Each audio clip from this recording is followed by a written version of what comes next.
নমস্কার, আমি ভারতী। আপনাদেরকে জানাই কালীচরণ মাহাতো কুকিংয়ে স্বাগত। ইউটিউব, ইনস্টাগ্রাম, ফেসবুক সকল বন্ধুদেরকে জানাই হ্যাপি নিউ ইয়ার। নতুন বছরে জানাই শুভকামনা। ভালো থাকবেন, সুস্থ থাকবেন। এই যে হ্যাপি নিউ ইয়ারের স্পেশাল রেসিপি গাজরের হালুয়া। হ্যাপি নিউ ইয়ারের স্পেশাল রেসিপি গাজরের হালুয়া বনে রেডি। এই যে গাজরের হালুয়া বানার জন্য এই যে লাল লাল গাজর নিয়েছি। এই গাজরকে ছুলে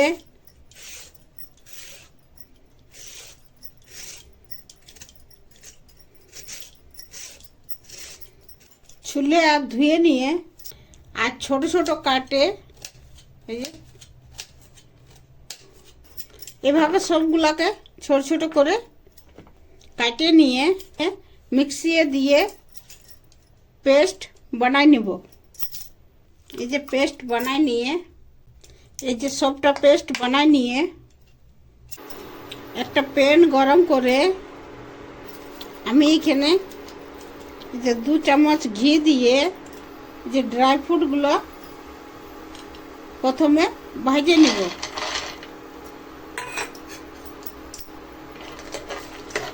যে ড্রাই ফ্রুটগুলো ভাজা হয়ে গেছে তুলে নিব।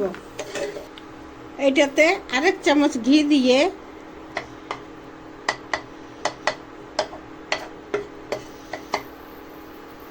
আর গাজরের পেস্টটা দিয়ে আর ভাজবো। আর এই যে এটা জলটা বেরার জন্য, যেমন নুন দিলে সবজির জল বেরায়, অমনি চিনি দিলে গাজরের জলটা বার হবে। তার জন্য আমি এখন 2 চামচ চিনি দিচ্ছি। 2 চামচ চিনি দিয়ে আর মিক্স করে 2 মিনিট ঢাকন দিয়ে দিচ্ছি। আর এটা মিডিয়াম আছে 2 মিনিট সিদ্ধ করে নেব। ওই চিনি দেওয়ার জন্য গাজরের জলটা বেরোবে আর ওই জলটাতে সিদ্ধ হবে। 2 মিনিট পর ঢাকনটা খুলে নিয়ে এরপর এটা এমনি ভাজে ভাজে জলটা শুকাই নেব। এর সঙ্গে দিয়ে দিচ্ছি তেজপাতা। এরপর ছোট এলাচিকে ছেঁচে নিয়ে 1 চামচ, পরিমাণ মতো চিনি, যে যেমন মিঠা খাবে সে সেই পরিমাণে চিনি দিবে, নিজের পছন্দের মতো। আমি এখানে আবার 3 চামচ চিনি দিচ্ছি।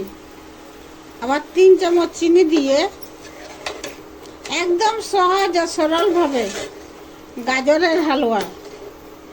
এটা যতটা সহজ খেতেও অতটা টেস্টি। সব থেকে বড় কথা এই যে এটা ভাজে ভাজে আর গাজরের জলটা শুকাই নিতে হবে। এরপরে এখানে দিব মিল্ক পাউডার। যেমন মিল্ক পাউডার দিবে এই মিল্ক পাউডারটাতে খয়ার কাজ করবে।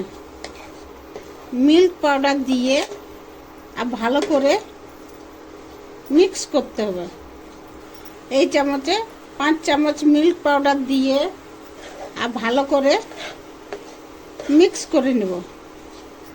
মিল্ক পাউডারটা মিক্স করে নিয়ে এই যে ভাজে রাখা ড্রাই ফ্রুটটা দিয়ে আর মিক্স করে উপর থেকে আরেক চামচ ঘি দিয়ে আর মিক্স করে আঁচটা বন্ধ করে দিয়ে নামাই আর বাটে নেব। হ্যাপি নিউ ইয়ারের স্পেশাল রেসিপি গাজরের হালুয়া বনে রেডি। এই যে খেয়ে দেখছি এত সহজভাবে বানানো, খেতে যে এতটা টেস্টি হবে ভাবতে পারিনি। খেতে দারুণ টেস্টি হয়েছে।